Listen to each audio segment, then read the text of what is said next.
क्योंकि ये जानते थे कि हम लोग करीबी हैं, उनके नशिस्त व बर्खास्त के साथी हैं। तो 4 ही बजे इन्होंने फ़ोन किया था, लेकिन उसके बाद कुछ मैसेज नहीं आया या दोबारा फ़ोन नहीं आया। मैंने सोचा कि कहीं ये गलती से लग गया होगा, लेकिन हमारे बड़े भाई खालिद हुसैन नकवी का जब मैसेज आया कि महबूब आलम का ब्रेन हेमरेज हुआ और वो हॉस्पिटलाइज हैं, तो दिल को सुकून न मिला और अपने छोटे भाई जो उनके ज़्यादा करीब थे वहाँ पहुँचे।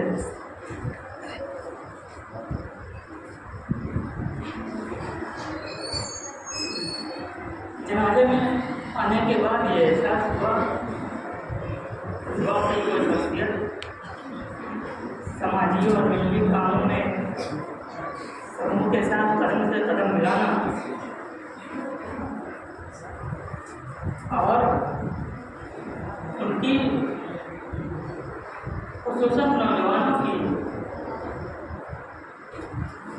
तरक्की देखना उनका खास मिशन था और इसी वजह से वो हमसे ज़्यादा लगाव रखते थे कि मैं भी हमारी मैदान का राही हूँ और बच्चों के लिए तलबा व तालिबात के दरमियान उनकी तालीमी रहनुमाई का काम अंजाम देता रहता हूँ। तो बार बार जिन बच्चों से उनका ताल्लुक़ होता था या जो बच्चे उनसे मशवरा लेने आते थे उनका खास जिक्र करते थे। उसमें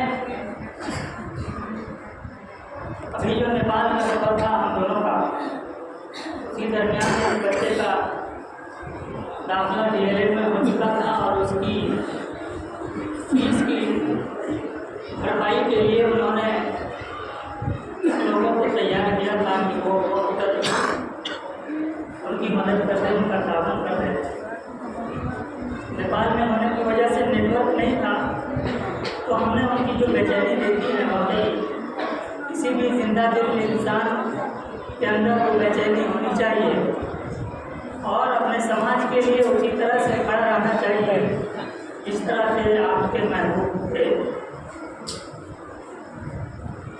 उसके अलावा जो घरेलू ज़िंदगी उनकी थी, बहुत ज़्यादा हम लोग घरेलू ज़िंदगी पर बात नहीं करते थे, खबर खैरियत किया करते थे। तो इसी सफ़र में ज़्यादा उनकी बेचैनी का अंदाज़ा हुआ, जो बार बार यही कहते थे कि नेटवर्क नहीं है और खबर खैरियत करके नहीं मिल पा रही है।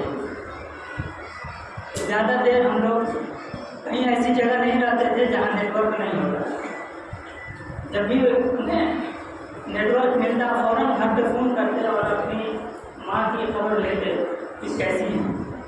मैंने कहा कि आप तो वहाँ रख के आए हैं, बता के आए हैं, जिम्मेदारी देकर आए हैं। तो उनका कहना था कि नहीं, बीच बीच में कुछ ऐसी कैफियत हो जाती है जिसको मैं ही संभाल सकता हूँ। इसी वजह से वो कहीं निकलते नहीं थे, जल्दी लॉन्ग सफ़र था। जनाजे में जब मैंने शिरकत की तो बस मेरी ज़ुबान से शेर निकला कि हर शख्स कह रहा है मेरा याद चल बसा, हर शख्स कह रहा है मेरा याद चल बसा, मकबूल था वो मेरा महबूब चल बसा। और जिस दिन उनकी तबीयत ख़राब हुई है उस दिन आसमान भी अबरालूद था और शबनम बरस रहा था।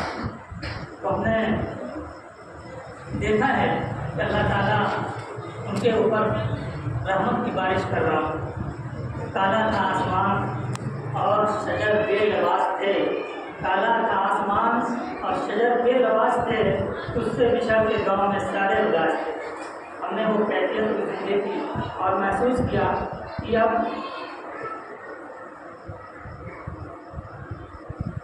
लाजिम नहीं हयात में अहबाब का हुजूम, लाजिम नहीं हयात में अहबाब का हुजूम, मिल जाए वफादार को एक शख्स को उनकी सियासी ज़िंदगी भी हमने देखी है और उनकी ज़बान में सुना है कि बहुत सारा उठापटक जब हुआ करते थे तो वो अच्छाई के साथ, सही के साथ इस तरह खड़े हो जाते थे कि फिर उनको हिलाने वाला कोई नहीं था। वो तन मन धन के साथ करते थे।